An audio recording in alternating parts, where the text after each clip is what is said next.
സാറേ, Kottayam ഗാന്ധിനഗറിലുള്ള government nursing കോളേജിലെ ഒരു റാഗിങ്ങിൻ്റെ വാർത്ത ഇപ്പോൾ ശ്രദ്ധേയമാകുന്നത്. 5 വിദ്യാർത്ഥികളെ അറസ്റ്റ് ചെയ്തിട്ടുണ്ട്. 3-ാം വർഷ വിദ്യാർത്ഥികളാണ്.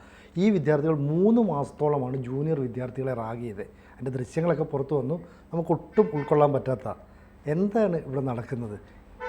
ദൃശ്യങ്ങൾ ഞാൻ ഈ അബദ്ധവശാൽ ഒരു ചാനൽ വെച്ചപ്പോൾ ഈ ദൃശ്യങ്ങളാണ് അത് കോമ്പസ് കൊണ്ട് കുത്തുന്നത്. അപ്പോൾ ഞാൻ ഉടനെ എനിക്ക് അങ്ങനത്തെ ദൃശ്യങ്ങളിൽ താല്പര്യമില്ല. ഞാൻ ഉടനെ ചാനൽ മാറ്റിക്കഴിഞ്ഞപ്പോൾ സകല മലയാളം ചാനലുകളിലും ഇത് അതും ബ്ലർ ചെയ്തിട്ട് ഇത് കാണിച്ചു. ചിലർ ബ്ലർ ചെയ്തിട്ടുണ്ട്, ചിലർ ഇത് മനസ്സിന് കട്ടിയില്ലാത്തവർ കാണരുത് എന്നുള്ള എഴുതി കാണിക്കുന്നുണ്ട്, ചിലർ ബ്ലർ ചെയ്യാതെയും ഒക്കെ. ഇത് എന്താ പറയുക, ഈ റാഗ് ചെയ്ത വൃത്തികെട്ടവന്മാരുണ്ടല്ലോ, തെമ്മാടികൾ, അവർ ഈ ഇഞ്ചക്ഷൻ കുത്തിവെക്കാനായിട്ട് പഠിപ്പിക്കുകയാണെന്ന് പറഞ്ഞിട്ട് ചെയ്തതായിരിക്കും ചിലപ്പോൾ. ഇങ്ങനെ സൂചി വെച്ച് സ്വകാര്യ ഭാഗങ്ങളിലൊക്കെ കുത്തിയിട്ടുണ്ട് എന്നാണ്. സ്വകാര്യ ഭാഗങ്ങളിൽ ഡമ്പലൊക്കെ തൂക്കിയിടാൻ ശ്രമിച്ചു എന്ന് പറയുന്നത്. അപ്പോൾ എത്ര ക്രൂരമായ പീഡനമാണ് ഇത് ചെയ്യാനുള്ള കാരണം എന്ന് പറഞ്ഞാൽ 800 രൂപ വെച്ച് ആഴ്ചയിൽ ഇവർക്ക് മദ്യപിക്കാൻ കൊടുക്കണം. അതായത് ശനിയാഴ്ചകളിൽ 800 രൂപ. അപ്പോൾ ഈ 800 രൂപ വെച്ച് കൊടുക്കുന്നു, ഇവർ കൊടുക്കുന്നുണ്ട് സീനിയേഴ്സിനൊക്കെ. എന്നിട്ട് ഇതേ വിദ്യാർത്ഥികളുമായിട്ട് ഇവരിരുന്ന് മദ്യപിക്കും, ജൂനിയേഴ്സുമായിട്ട്. എന്നിട്ട് ഇതിൻ്റെ ദൃശ്യങ്ങൾ ഇവർ മൊബൈലിൽ പകർത്തും. എന്നിട്ട് വീണ്ടും അടുത്ത ആഴ്ച ഭീഷണിപ്പെടുത്തുന്ന ഈ ദൃശ്യങ്ങൾ അധ്യാപകരെ കാണിക്കും, അല്ലെ അവൻ്റെ വീട്ടുകാർക്ക് അയച്ചു കൊടുക്കും. അപ്പോൾ ഈ കുട്ടികൾ സ്വാഭാവികമായിട്ടും പേടിക്കുമല്ലോ, അടുത്ത ആഴ്ചയും കൊടുക്കും. ഇത് ഒരു തുടർച്ചയായി ചെയ്യുകയും ഒടുവിൽ കഴിഞ്ഞ ആഴ്ച 2000 രൂപ വേണമെന്ന നിലയിലേക്ക് കാര്യം എത്തി. അപ്പോൾ അത് കൊടുക്കുന്നില്ല. എന്നിട്ട് ഇതെല്ലാം കൊടുത്തിട്ട് ഇവർ ഈ പീഡനത്തിന് ഇരയാകുകയും ചെയ്യുന്നുണ്ട്. അപ്പോൾ കട്ടിലിൽ ഒരു വിദ്യാർത്ഥിയെ കെട്ടിയിടുന്നു പൂർണ്ണ നഗ്നനായി. എന്നിട്ട് ശരീരം മുഴുവൻ ഇങ്ങനെ കോമ്പസ് വെച്ച് കത്തി കൊണ്ടൊക്കെ വരയുക. എന്നിട്ട് അതിനകത്ത് ഒരു ആനന്ദം കണ്ടെത്തുക. അപ്പോൾ എത്ര സൈക്കോയാണോ വിദ്യാർത്ഥികൾ? അത് അടുത്ത കാലത്ത് ഡോക്ടർ MV പിള്ള, വളരെ അറിയപ്പെടുന്ന ഡോക്ടറാണ് അമേരിക്കയിലെ ഒക്കെ, അദ്ദേഹം ഒരു ലേഖനം മലയാള മനോരമയിൽ എഴുതിയിരുന്നു. ഞാൻ ഈ കോവിഡ് നടക്കുന്ന കാലത്തും വായിച്ചിരുന്ന ഒരു തിയറിയാണത്. ഈ മഹാമാരികൾ ഉണ്ടായിക്കഴിഞ്ഞാൽ പിന്നെ നാടുകളിൽ അരാജകത്വം പടരും എന്ന് പറഞ്ഞിട്ടൊരു തിയറി. അപ്പോൾ MV പിള്ള എഴുതിയിരിക്കുന്നത് കേരളത്തിൽ ഇപ്പോൾ അക്രമങ്ങൾ കൂടി വരുന്നത് കോവിഡിൻ്റെ ഒരു ആഫ്റ്റർ ഇഫക്റ്റ് ആകാം എന്നുള്ളതാണ്. ചില കാര്യങ്ങളിലൊക്കെ കുറച്ച് ശരിയായിരിക്കാം, കാരണം എല്ലാം തകർന്നു പോയ ആളുകളൊക്കെ ഉണ്ടാവുമല്ലോ കോവിഡ് വന്നിട്ട്. അത്തരം ആളുകൾ ചിലപ്പോൾ ഈ അക്രമോത്സുകതയൊക്കെ കാണിച്ചു എന്നൊക്കെ വരാം. പക്ഷേ അങ്ങനൊരു തിയറി അവതരിപ്പിച്ചാലുള്ള കുഴപ്പം, ഇങ്ങനത്തെ സംഗതിയെല്ലാം ഇതിൻ്റെ അകത്ത് വെച്ച് കെട്ടാൻ എളുപ്പമാണ് അല്ലേ? അതെ അതെ, കോവിഡ് കൊണ്ടാണ് ഇങ്ങനെ ചെയ്തത് എന്ന് പറഞ്ഞു വരുത്തി കഴിഞ്ഞാൽ വേറൊരു തിയറി ആയിട്ട് മാറും അല്ലേ? എല്ലാത്തിലും പിന്നെ മാർക്സിസ്റ്റുകാർ കാണിക്കുന്ന കൊള്ളരുതായികയും ഒക്കെ ഇതിൻ്റെ അകത്ത് പെടും. മഹാമാരി അങ്ങനെയാണെങ്കിൽ പെട്ടെന്ന് നമ്മളുടെ എല്ലാവരുടെ ഓർമ്മയിൽ വരുന്നത് വയനാട്ടിൽ സിദ്ധാർത്ഥൻ്റെ കാര്യമായിരിക്കും, പൂക്കോട് വെറ്റിനറി കോളേജ്. പക്ഷെ എൻ്റെയൊക്കെ ഓർമ്മയിൽ മാറാതെ നിൽക്കുന്നത് 2005 SME കോളേജ്, അതും നഴ്സിംഗും ഒക്കെ ആയിട്ട് ബന്ധപ്പെട്ട ഒരു കോളേജ് തന്നെയല്ലേ, കോട്ടയത്ത് മെഡിക്കൽ കോളേജിൻ്റെ ഒക്കെ അടുത്തല്ലേ ഇതും രണ്ടും. അവിടെ ഒക്ടോബർ 2 എന്താ സംഭവിച്ചതെന്ന് വെച്ച് കഴിഞ്ഞാൽ ഒരു കൂട്ടം, ഈ തെമ്മാടി കൂട്ടം വിദ്യാർത്ഥികളുടെ, അവർ SME കോളേജിൽ BSc നഴ്സിംഗ് ആദ്യ വർഷം പഠിക്കുന്ന മുണ്ടക്കയം ഇളങ്കാട് നിന്നുള്ള ഒരു പെൺകുട്ടി, ആ പെൺകുട്ടിയെ പാത്തോളജി ലാബിലെ ഒരു ഒഴിഞ്ഞ ഭാഗത്ത് കൊണ്ടുപോയിട്ട് കൂട്ടബലാത്സംഗം ചെയ്തു. റാഗിങ് എന്നുള്ള പേരിലാണ് ചെയ്തത്. ഈ കുട്ടി പിന്നീട് കൊല്ലത്തേക്ക് മാറ്റം വാങ്ങി പോവുകയോ എന്തൊക്കെ ചെയ്തു. അന്നും ഈ കേസിൽ പറഞ്ഞിരുന്നത് അതിൻ്റെ പ്രിൻസിപ്പൽ KM മറിയം ഈ കാര്യങ്ങൾ മറച്ചു വെച്ചു എന്നാണ്. ഈ കേസിലും പ്രിൻസിപ്പലിനെതിരെ അങ്ങനെ ഒരു ആരോപണമുണ്ടോ? പ്രിൻസിപ്പളാണ് ഈ ഹോസ്റ്റൽ വാർഡൻ, മെയിൻ വാർഡൻ. അദ്ദേഹവും അത് കൃത്യമായിട്ട് അന്വേഷിച്ചില്ല, അല്ലെങ്കിൽ ഈ വിദ്യാർത്ഥികളെ എല്ലാ മാസവും അവിടെ എല്ലാ ദിവസവും മദ്യപിക്കുകയൊക്കെ ചെയ്യുന്നുണ്ടെങ്കിൽ അത് അറിഞ്ഞില്ല എന്നൊക്കെ പറയുന്നുണ്ട്. അല്ല, സിനുജ് കുറച്ചു മുമ്പ് പറഞ്ഞപ്പോൾ ഇത് മദ്യപിക്കുന്നത് ചിത്രീകരിച്ചിട്ട് ചിലപ്പോൾ അധ്യാപകരെ കാണിച്ചിട്ട് ബ്ലാക്ക് മെയിൽ ചെയ്യുന്ന നേരത്തെ പറഞ്ഞു. അധ്യാപകരെ കാണിക്കുമെന്ന് പറഞ്ഞിട്ടാ കാണിക്കുന്ന പറഞ്ഞിട്ടാ പേടിപ്പിക്കുകയാണ്. കാണിച്ചിട്ടില്ല. അപ്പോൾ സാറ് നേരത്തെ SME കാര്യം പറഞ്ഞല്ലോ, ഞാനന്ന് കോട്ടയത്ത് ഇന്ത്യ വിഷനിലെ റിപ്പോർട്ടറാണ്. അന്നാണ് ഈ SME റാഗിങ് കേസ് എന്ന് പറഞ്ഞിട്ട് ഇത് ഭയങ്കര സെൻസേഷൻ ആയിരുന്നു. മാത്രമല്ല ഇതിനകത്ത് ഉദ്ദേശമൊന്നും മനസ്സിലായില്ല. ഇത് ഒരു പെൺകുട്ടി ലാബിലോ മറ്റോ ബോധം കെട്ട് വീണ് കിടക്കുന്ന പോലെ എങ്ങാണ്ട് കാണുന്നു. പിന്നീട് അങ്ങനെ ആ പെൺകുട്ടി ലാബിൽ ഒറ്റയ്ക്ക് പോകാനുള്ള സാഹചര്യം ഉണ്ടാകുന്നില്ല. അതേക്കുറിച്ചൊക്കെ അന്വേഷണം നടക്കുന്നു. അന്ന് അവിടെ SP ആയിട്ടുള്ളത് ശ്രീജിത്ത് എന്ന് ADGP ആയിട്ടുള്ളത്. അപ്പോൾ അദ്ദേഹം ആ കേസ് അന്വേഷിക്കുന്നു. അന്വേഷിച്ച് കഴിഞ്ഞപ്പോൾ അതിനകത്ത് കുറച്ച് രാഷ്ട്രീയ ഇടപെടലുണ്ടായി. ഈ പെൺകുട്ടിയും അതുപോലെ ഈ റാഗ് ചെയ്തവരും ഏതാണ്ട് ഒരേ മതവിഭാഗത്തിൽപ്പെട്ടവരാണെന്നോ മറ്റോ ആയിരുന്നു. അന്ന് ഇത്രയും സംഘർഷഭരിതമല്ല കാലാവസ്ഥ. പക്ഷേ എങ്കിലും അതൊരു വലിയ കേസായിട്ട് മാറുകയും ഒടുവിൽ ഈ ചില പ്രതികൾ, 5-10 പ്രതികളെ കണ്ടുണ്ടായിരുന്നു. അതിൽ തന്നെ 2-3 പ്രതികളെ പെൺകുട്ടി തിരിച്ചറിഞ്ഞില്ല എന്നൊക്കെ പറഞ്ഞ് കോടതിയിൽ വാദമുണ്ട്. ആദ്യം ഈ പെൺകുട്ടി തിരിച്ചറിഞ്ഞതാണ്. കാരണം ഈ കുട്ടിയെ പിന്നീട് ആശുപത്രിയിൽ അഡ്മിറ്റ് ചെയ്തപ്പോൾ ഞാനൊക്കെ ഹോസ്പിറ്റലിൽ പോയിട്ടുള്ളതാണ്. പിന്നീട് ആ കേസുകാരൻ്റെ ഒരു 10 വർഷത്തോളം കഴിഞ്ഞിട്ടാണ് തോന്നുന്നു വിധിയൊക്കെ വന്നത്. അപ്പോൾ എന്ന് പറയുന്നത് പോലെ ഓരോ സ്ഥലത്തും സംഭവിക്കാവുന്ന കാര്യങ്ങൾ, തടയാവുന്ന കാര്യങ്ങളുണ്ട്. അന്ന് അവിടുത്തെ പ്രിൻസിപ്പളായിരുന്നു ഒരുപാട് കളിച്ചത്. ഈ പ്രിൻസിപ്പൾ കൃത്യസമയത്ത് അന്വേഷിക്കാനോ വിവരം കൊടുക്കാനോ തയ്യാറായില്ല. എന്താണെന്ന് ചോദിച്ചാൽ അത് ഗവൺമെൻറ് കോളേജാണെന്നും അതിന് സൽപ്പേര് നഷ്ടപ്പെടുമെന്നൊക്കെയാണ് അന്ന് അവർ പറഞ്ഞത്. ഇപ്പോഴും അതിന് സമാനമാണ്. ഈ വിദ്യാർത്ഥി വേറൊരു റാഗിംഗ് കേസ് ഒരു സ്കൂളിൻ്റെ ഉണ്ടല്ലോ ഇപ്പോൾ, ഗ്ലോബൽ തൃപ്പൂണിത്തറ അല്ലേ?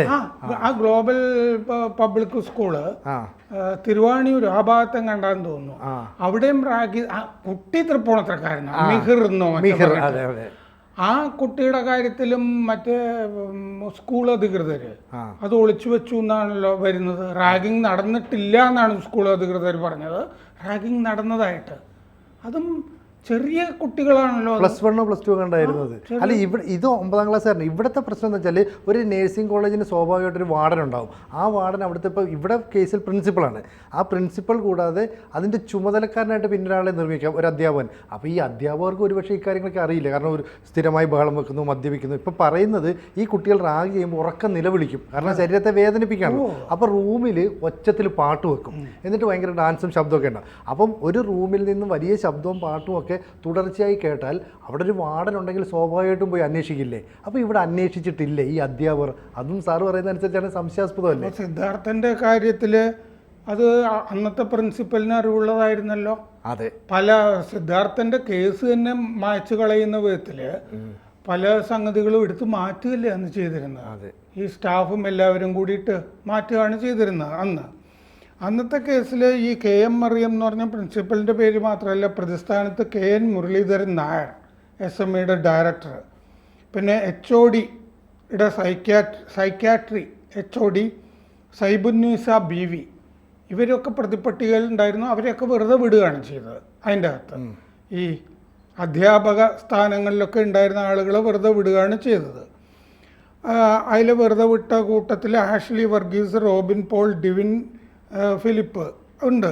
ഈ ശിക്ഷിച്ചതായിട്ട് കാണുന്നത് രഞ്ജിത്ത് വർഗീസ്, ഓടനാവട്ടം കൊല്ലം, രാജീവില്ല, ഷെറിൻ ഷംസുദ്ദീൻ 25 വയസ്സാണ് ഇവർക്കൊക്കെ, ചുള്ളിമലത്താഴത്ത്, പെരുമ്പള്ളി, മൂവാറ്റുപുഴ, ഷഫീഖ് യൂസഫ് 24 വയസ്സ്, ഷാനി മൻസിൽ, അതിരമ്പുഴ, കോട്ടയം. അവർ 3 പേര് 1 to 3 പ്രതികൾ പ്രതിസ്ഥാനത്തുണ്ടായിരുന്നു. 1 മുതൽ 3 വരെ ഉള്ളവരെ ഇവരെയാണ് മറ്റേ ശിക്ഷിച്ചിരിക്കുന്നത്. അവർ വേറൊരു പെൺകുട്ടിയെ അവിടെ കൊണ്ടുവന്ന് ഉപയോഗിച്ചിരുന്നതായിട്ടും അന്ന് അത് SMB കേസിൽ പറഞ്ഞിരുന്നില്ല. ഈ വിധി വരുമ്പോൾ അതിൻ്റെ അകത്ത് അങ്ങനെയും കൂടി പറഞ്ഞിരുന്നു. ഒരു മൈനർ കുട്ടിയെ കൊണ്ടുവന്ന കേസും കൂടി അതിൻ്റെ കൂടെ ഉൾപ്പെട്ടു വന്നതായിട്ട് ഇതിൻ്റെ അകത്ത് പറഞ്ഞിട്ടുണ്ട്. സ്പെഷ്യൽ കോടതി ജഡ്ജി ശശിധരൻ നായരാണ് വിധിച്ചത്. 3 പേരെ അന്ന് ശിക്ഷിച്ചിട്ടുള്ളൂ. അതെ, വേറെ കുറേ ആളുകൾ ഉണ്ടായിരുന്നു കേട്ടോ. അത് ഈ തിരിച്ചറിയൽ പരേഡിൽ തിരിച്ചറിഞ്ഞില്ല എന്നൊക്കെയുള്ള കാര്യമൊക്കെ ഉണ്ടാകാം. അതെ, അതായത് 99 കാലഘട്ടത്തിലാണ് തോന്നുന്നു തമിഴ്നാട്ടിലൊരു തിരുനാവക്കരച്ച് എന്ന് പറഞ്ഞിട്ട് ഒരു പ്രിൻസിപ്പൾ, ആ പ്രിൻസിപ്പളിൻ്റെ മകനെയോ മകളെയോ ഇതുപോലെ തന്നെ റാഗ് ചെയ്ത് കൊലപ്പെടുത്തിയിരുന്നു. അതിനുശേഷം ഈ റാഗിങ് കേസിൽ ഭയങ്കര കർശനമായ നടപടിയെടുക്കുമെന്നൊക്കെ പറഞ്ഞു. പക്ഷേ അതിനുശേഷം 5-6 വർഷം കഴിഞ്ഞപ്പോഴാണ് ഈ കോട്ടയത്ത് ഈ സംഭവം ഉണ്ടായത്. ഇത് യഥാർത്ഥത്തിൽ SME റാഗിങ് കേസ് എന്നാണ് പറയപ്പെടുന്നതെങ്കിലും ഒരു പെൺകുട്ടിയെ പീഡിപ്പിച്ച കേസ് അതായിരുന്നു. അപ്പോൾ അത് ഒരു കോളേജിൽ പഠിക്കുന്ന പഠിക്കുന്ന വിദ്യാർത്ഥിനിയെ അതേ കോളേജിലെ വിദ്യാർത്ഥികൾ അപ്പോൾ അന്ന് ഈ പീഡനം എന്നുള്ള പദമൊന്നും അത്ര ഫെമിലിയർ അല്ല. പിന്നെ ആകെ ഉള്ളത് മറ്റേ ആ കിളിരൂർ പീഡനം എന്നൊക്കെ നമ്മൾ കേട്ടുന്നതിനപ്പുറത്തേക്ക് കോളേജിലെ കാര്യമായതുകൊണ്ടും അധ്യാപകരും പ്രിൻസിപ്പളും ഒക്കെ മറച്ചു വെച്ചതുകൊണ്ടാണ്. അപ്പോൾ ഇത്തരം പീഡനങ്ങളൊക്കെ നടക്കുന്നത് ഒരു പക്ഷേ അധ്യാപകരുടെയും കൂടെ ഒരു മൗനാനുവാദത്തോടെയാണ്. കാരണം ഈ കോളേജിലെ ഈ റാഗിങ്ങിൽ ഉൾപ്പെട്ട സീനിയർ വിദ്യാർത്ഥികളിൽ ഒരാൾ ആ നേഴ്സിംഗ് അസോസിയേഷനിലുള്ള ഈ വിദ്യാർത്ഥി സംഘടന അതിൻ്റെ സംസ്ഥാന ഭാരവാഹിയാണ്. അപ്പോൾ അയാൾ തൻ്റെ ഈ സംഘടനയുടെ സ്വാധീനം ഉപയോഗിച്ച് പല കാര്യങ്ങളിലും വിദ്യാർത്ഥികളെ പേടിപ്പിക്കും. എനിക്ക് പാർട്ടിക്കാരുമായിട്ട് സ്വാധീനമുണ്ട്, ഞാൻ വിചാരിച്ചാൽ ഇന്ന നടക്കുമെന്ന് പറയുമ്പോൾ കുട്ടികൾ പേടിക്കില്ലേ? തിരുവനന്തപുരത്ത് ഒരു മെഡിക്കൽ വിദ്യാർത്ഥിനി ആത്മഹത്യ ചെയ്തില്ലേ 2-3 കൊല്ലം മുമ്പ്? അതായത് സ്ത്രീധനം ചോദിച്ചു, പ്രണയമായിരുന്നു. അത് കഴിഞ്ഞ് സ്ത്രീധനം കൊടുക്കുന്നില്ല എന്ന് പറഞ്ഞിട്ട് ഇയാൾ ഉപേക്ഷിച്ചു.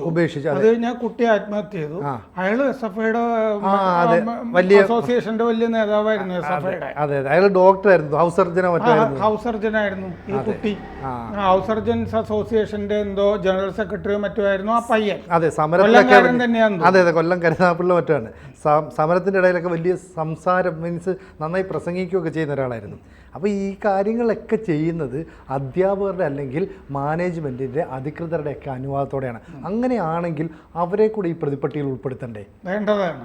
കാരണം എന്താണെന്ന് വെച്ചാൽ ഞാൻ ഈ SMB കേസിൻ്റെ ആ പേര് പറഞ്ഞത് തന്നെ മനഃപൂർവ്വമാണ്. കാരണം എന്താണെന്ന് വെച്ചാൽ അവർ മൂടി വെച്ചതാണല്ലോ. അതെ, റാഗിങ് നടന്നു കഴിഞ്ഞാൽ ഇപ്പോൾ ഈ സെക്ഷുവൽ അസോൾട്ടൊക്കെ വർക്കിംഗ് പ്ലേസിലൊക്കെ നടന്നു കഴിഞ്ഞാൽ അവിടെ ഇൻറ്റേർണൽ കമ്മിറ്റി വേണം എന്നൊക്കെ നിയമങ്ങളുണ്ടല്ലോ. അതെ, ആ ഇൻറ്റേർണൽ കമ്മിറ്റികൾ പല സ്ഥലങ്ങളിലും മൂടി വെക്കാറുണ്ട്. പല സ്ഥാപനങ്ങളിലും ഈ വർക്കിംഗ് പ്ലേസോ അല്ലെങ്കിൽ വിദ്യാഭ്യാസ സ്ഥാപനങ്ങളിലോ ഒക്കെ ഈ ഇങ്ങനൊരു സംഭവം നടന്നാൽ പോലീസിന് റിപ്പോർട്ട് ചെയ്യാണല്ലോ വേണ്ടത്. സെക്ഷൽ അസോൾട്ട് ഒക്കെ ആകുമ്പോൾ പോലീസിന് റിപ്പോർട്ട് ചെയ്യാതെ ഇത് അവിടെ തന്നെ ഒതുക്കി തീർക്കുന്ന ഒരു പരിപാടിയാണ് സ്ഥാപനങ്ങൾ ചെയ്യുന്നത്. ഈ ഗ്ലോബൽ പബ്ലിക് സ്കൂളിൻ്റെ കാര്യത്തിലും ഇത് നേരെ പോലീസിനങ്ങ് റിപ്പോർട്ട് ചെയ്ത് കഴിഞ്ഞാൽ ഇപ്പോൾ ഉണ്ടായിട്ടുള്ള ഈ നാറ്റം ഉണ്ടല്ലോ അത് ഒഴിവാക്കാൻ കഴിയുമായിരുന്നു. അവിടെ ഒരു ക്രൈം നടന്നു കഴിഞ്ഞാൽ ഉടനെ പോലീസിന് റിപ്പോർട്ട് ചെയ്യുക. ഒരു ക്രൈം നടന്നിട്ടുണ്ട്, പോലീസ് എന്താണെന്ന് വെച്ചാൽ നടപടിയെടുക്കുക. ഇത് മൂടി വെക്കുകയാണ്. എന്താണെന്ന് വെച്ച് കഴിഞ്ഞാൽ സ്ഥാപനത്തിൻ്റെ സൽപ്പേര്, സ്ഥാപനത്തിൽ ഇനി കുട്ടികളെ കിട്ടുമോ, ഇങ്ങനത്തെ കാര്യങ്ങൾ നോക്കിയിട്ടാണ് ഈ മൂടി വെക്കുന്നത്. ഈ സിദ്ധാർത്ഥൻ്റെ കേസ് നല്ല ഉദാഹരണമാണ്. ഈ അവിടുത്തെ സ്റ്റാഫും കൂടി അതിൻ്റെ കൂടെ മൂടി വെക്കാനായിട്ട് ഒരു കൊലപാതകത്തിന് മുമ്പ് തന്നെ അവിടെ റാഗിങ്ങിൻ്റെ പരമ്പര നടന്നിട്ടുണ്ടല്ലോ. ആദ്യം നടന്നപ്പോൾ തന്നെ നടപടി എടുക്കേണ്ടിയിരുന്നു അവിടെ, ഇല്ലേ? ഈ കോളേജിലും അങ്ങനെ തന്നെ ആയിരിക്കണം. റാഗിങ് 3 മാസം നടന്നു എന്നല്ലേ പറയുന്നത്? 3 മാസമായിട്ട് നടന്നതിൻ്റെ ദൃശ്യങ്ങളാണ് ഇപ്പം നമ്മൾ കാണുന്നത്. ഇതിനേക്കാൾ ക്രൂരമായ ദൃശ്യങ്ങളും കാണും. അതെ, ഇപ്പൊ പുറത്തു വന്നുകൊണ്ട് നമ്മൾ ഇത് കാണുന്നു. മുമ്പൊക്കെ ആണെങ്കിൽ ദൃശ്യവും വരില്ലായിരുന്നു. ഇപ്പം മൊബൈലിൽ ഇത് അവൈലബിൾ ആണ്. ഇതാണ് അതിൻ്റെ അകത്ത് പ്രധാനപ്പെട്ട പ്രശ്നം. ഈ രാഷ്ട്രീയക്കാരുടെ സംരക്ഷണം പല കുട്ടികൾക്കും അത് കിട്ടുന്നുണ്ട്. മറ്റേ മൂലമറ്റം എഞ്ചിനീയറിംഗ് കോളേജിൽ ഒരു കൊലപാതകം തന്നെ നടന്നില്ലേ? അതിലും ഈ കോൺഗ്രസ് KSU ആയിട്ട് ബന്ധപ്പെട്ട ആളായിരുന്നു പ്രതി. അപ്പം ഇങ്ങനെ വരുമ്പോൾ, അതായത് നമ്മളിപ്പോൾ കേരളത്തിലെ കോളേജുകൾ നോക്കിക്കഴിഞ്ഞാൽ അവിടെ ഈ മാർക്സിസ്റ്റ് അസോസിയേഷൻ ഉണ്ടല്ലോ അധ്യാപകരുടെ, അവരും അവിടുത്തെ SFIയും തമ്മിൽ വലിയ ബന്ധമായിരിക്കും. ഈ ആർഷോയ്ക്ക് വേണ്ടി മഹാരാജാസ് കോളേജിലൊക്കെ ചെയ്തു കൊടുത്ത കാര്യങ്ങളൊക്കെ കണ്ടിട്ടില്ലേ എന്ന് പറഞ്ഞ പോലെ ഇവരൊരു ഒന്നിച്ചിങ്ങനെ നീങ്ങുകയാണിത്. അവിടുത്തെ അധ്യാപകർ, SFIയുമായി ബന്ധപ്പെട്ട വിദ്യാർത്ഥികൾ, മാർക്സിസ്റ്റ് പാർട്ടിയുടെ യൂണിയൻ, ഇങ്ങനെ ഒരു ചെയിനായിട്ട് ഒരു ദൂഷിത വലയം എന്നൊക്കെ പറയുന്ന പോലെ അത് പൊളിക്കാതെ ഇത് മാറുന്ന പ്രശ്നമേ ഇല്ല. അതുകൊണ്ട് ഇത് സിദ്ധാർത്ഥൻ്റെ സംഭവത്തിന് ശേഷവും നമ്മുടെ ഈ സർക്കാർ, പോലീസ് ഒന്നും പഠിച്ചില്ല എന്നാണ് ഇതിൻ്റെ അർത്ഥം. കൂടുതൽ വാർത്തകളും വിശേഷങ്ങളും നിങ്ങളിലേക്ക് എത്താൻ ABC മലയാളം സബ്സ്ക്രൈബ് ചെയ്യുക, ബെൽ ബട്ടണും അമർത്തുക.